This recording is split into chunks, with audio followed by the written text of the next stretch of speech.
what up, Sippin on Purple? Welcome to the second video edition of the Never-Made-The-Tourney Club. I'm wearing a shirt this time.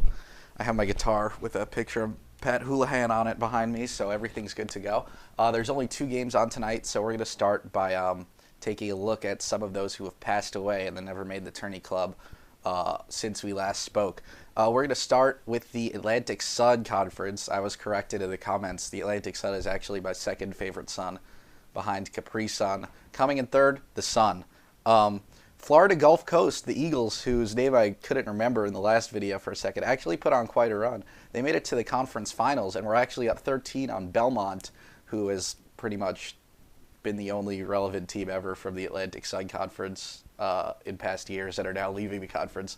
But they blew the lead in the second half, ended up falling.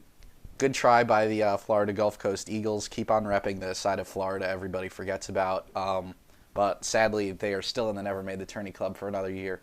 Over in the America East, 2 teams lost in the first round. We had Maine. Maine, in their first round matchup against Vermont, went 0 for 17 from 3. I crunched some stats. That's 0%. They ended up falling to Vermont, I should say. I was initially a little bit mad at Vermont, but then I found out that they have a guy on their team named Four McGlynn. Like his first name is the number 4, like spelled out, like not the numeral, but still 4. And he actually wears the number 4, and he's my new favorite person of all time. So good for Vermont. In another matchup from that conference, New Hampshire lost to Albany. Pretty boring. They get to vote before us, so don't feel too bad for them. They're still in the Never-Made-The-Tourney Club. Also happening, if we go to the Southern Conference, once again, not the Southland, not the Big South. So another reminder not to get it twisted. Elon, the Phoenix, they played against Davidson, but they couldn't stop the mighty Jake Cohen. Jewish pride, I assume, Jake Cohen, you know. He dropped 24 on him, and they ended up falling in that one. And last but not least, actually, it could be least. I don't really care, to be honest, about ranking these. In the NEC, that conference that you probably forget what it abbreviates, since Northeast is technically one word and not 2, kind of like how Northwestern is NU and not end up moving on. Quinnipiac, the mighty Quinn, not even sure how to pronounce their name. Correct me if I'm wrong, people from Connecticut.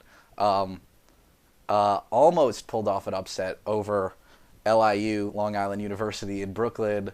Their second victory over a Never-Made-The-Tourney team. Those guys are jerks for continually rubbing it in all these teams' faces that they haven't made the NCAA tournament. You're not that cool, Long Island University in Brooklyn. Like, get over yourselves. So anyway, Quinnipiac is out, and so far, after the first week of Never-Made-The-Tourney action, all of the teams still haven't made the tourney. Although, let's move on, talk about what's happening tonight. Over the Summit League, the pinnacle of all leagues, because it's called the Summit, it implies that they're on top of a mountain. There's 4 teams left in that tournament, and 2 of them are Never-Made-The-Tourney clubs, and they're both in action tonight in the semis. First off, we got Western Illinois, the Leathernecks. They're playing against Oral Roberts. It's still funny. They're like totally not favored to win that game at all. Oral Roberts is probably going to smack him. But then again, I've said that about other teams in the past, and they've proven me wrong. The joy of minor conference tournaments is overwhelming. They did push Oral Roberts to double overtime the one time they played in the regular season. Thriller that'll be remembered for generations to come.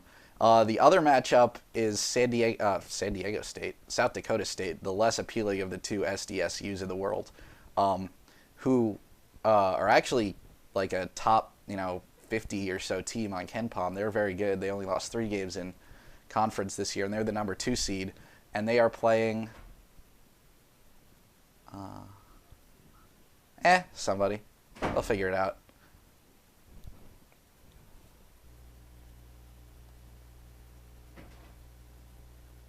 Southern Utah, that's a team.